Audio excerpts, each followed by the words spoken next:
Yan guys, dito kami sa guys, sa may MRT.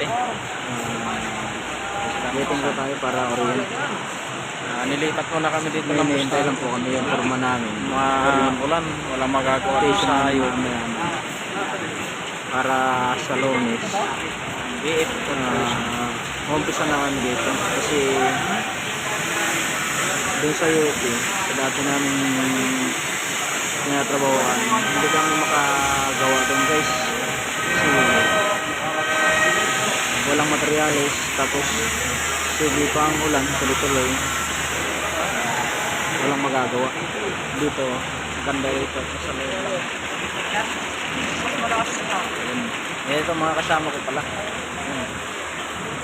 Sila